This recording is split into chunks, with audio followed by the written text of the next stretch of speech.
তো এখানে রাসূল পাক সাল্লাল্লাহু আলাইহি ওয়াসাল্লাম তিনি হযরত আলীর হাতে তরবারি উঠায় দিলেন। জুলফিকার বললেন, আলী তুমি যাও আজকের ময়দানে সেনাপতির দায়িত্ব পালন করো। হযরত আলী তরবারি হাতে নিলেন। ইসলাম আক্রমণকারী যে না সে কথা বলতে আমি এই কথা নিয়ে আসছি। হযরত আলী গেলেন, যায় মুরাহহাবের সামনে পড়েছেন। মুরাহহাব হলো, হাদিসে এসেছে মুরাহহাব হচ্ছে কাফেরদের নেতৃত্ব দিচ্ছে। মুরাহহাব বলছে, আলী তোমাকে আমি কিন্তু ভালোবাসি, তুমি আসলে কেন? তোমার প্রতি আমার একটা সফট কর্নার আছে আমার অন্তঃকরণে। তুমি তোমার ছেলে মেয়েকে কি এতিম বানাতে চাও? তোমার বউকে কি বিধবা করতে চাও? আমি তো সেই বীর যে আমার সামনে এসে কেউ কল্লা সাথে নিয়ে যেতে পারে নাই। সুতরাং তুমি যদি ওদেরকে এতিম আর বিধবা করতে না চাও, আমার সামনে থেকে সরে যাও। হযরত আলী বলেন, মুরাহহাব তুমি কাকে ভয় দেখাতেছ? তোমার তরবারি এই সমাজের কিছু কাফেরেরা ভয় করতে পারে, তুমি কি আমারে চেনো নাকি? তুমি কারে ভয় দেখাও? তাম পৃথিবীর সমস্ত কাফেরদের উপরে আল্লাহ রাব্বুল আলামিন আমাকে বাগ বানায় পাঠিয়েছেন। তরবারি দিয়ে প্রমাণ হবে। মুরাহহাব বলে, তুমি আঘাত করো। কয় না, আক্রমণ তো করব না আমি, আগে তুমি করো, আমি প্রতিহত করব। আক্রান্ত হলে পরে তারপরেই জবাব দেব। এরপরে মুরাহহাব আঘাত হানতে লাগলো। হযরত আলী সমস্ত রণকৌশল দিয়ে আঘাতগুলি তিনি ফিরিয়ে দিতে লাগলেন। এরপরে হযরত আলী বলছেন, মুরাহহাব এবার তৈরি হও আমার আঘাত সহ্য করার জন্য।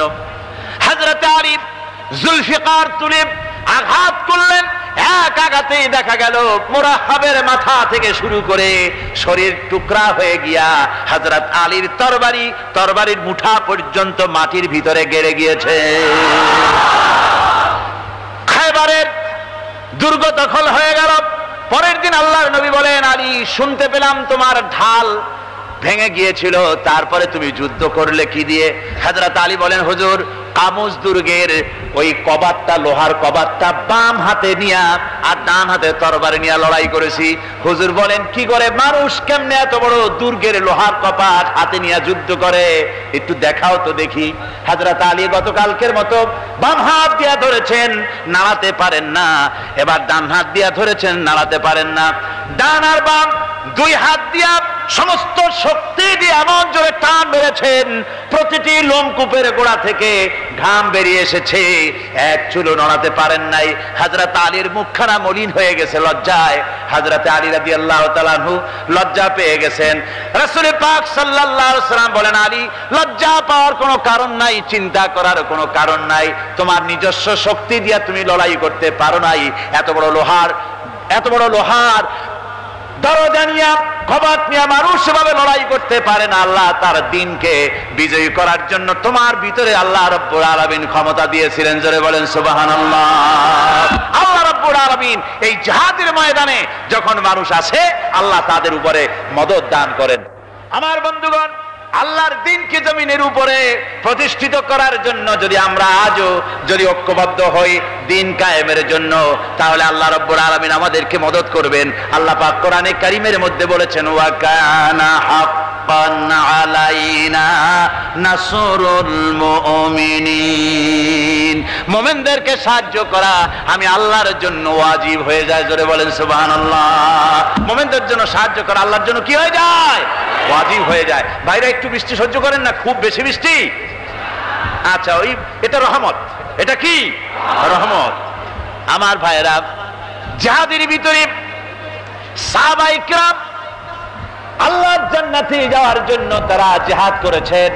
তারা দেশ দখলের জন্য জিহাদ করেন নাই, দ্বীন প্রতিষ্ঠার জন্য লড়াই করা ফরজ। দ্বীন প্রতিষ্ঠার জন্য লড়াই করা কি?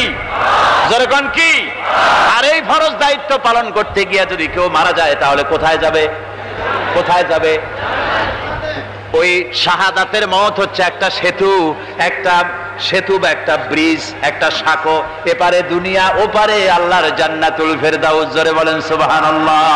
এই জন্য হযরত ওমর ফারুক রাদিয়াল্লাহু তাআলা আনহু সব সময় দোয়া করতেন, আল্লাহুম্মা রযুকনি শাহাদাতান ফি সাবিলিক ওয়াজআল মাউতি ফি বালাদ রাসূলিক। আল্লাহ রাব্বুল আলামিন, আমাকে রাসূলের শহরে মওত দাও আর আমাকে তোমার দ্বীনের রাস্তায় শাহাদাত মঞ্জুর করো। জোরে বলেন আমিন। এটা আমাদের দোয়া, আমারও দোয়া, আমার সারা জীবনের স্বপ্ন সারা জীবনের স্বাদ। আল্লাহ যেন শাহাদাতের মওত নসিব করে দেন, জোরে বলেন আমিন। এর থেকে উন্নত মানের মওত আর নাই। ওই প্যারালাইসিস হয়ে বিছানায় পড়ে তড়পায় তড়পায় মরার কোনো দাম নাই। দুনিয়ার বুকে বিড়ালের জিন্দিগি বছর করার 500 বছর বেঁচে থাকার দাম নাই। সিংহের মতো 1 সেকেন্ড বেঁচে থাকার দাম আছে, ঠিক কিনা? আর মওত, প্লীহা, যকৃত, typhoid, paralysis, diabetes, heart attack, kidney পচে যাওয়া, হাবিজাবি মওতের চাইতে আল্লাহর রাস্তায় জিহাদ করে শাহাদাতের মওত সর্বশ্রেষ্ঠ মওত। জোরে কান সুবহানাল্লাহ। আমার ভাইরা, রাসূলে পাক সাল্লাল্লাহু আলাইহি ওয়াসাল্লাম তিনি মদিনা মুনাওয়ারায় এসে প্রথম যে জিহাদের সম্মুখীন হলেন, ওইটার নাম কি? কোন জিহাদ? বদর। কোন জিহাদ? বদরের জিহাদ। সেই বদরের মাঠে জিহাদের জন্য রাসূল সাহাবীদেরকে তৈরি করতেছেন।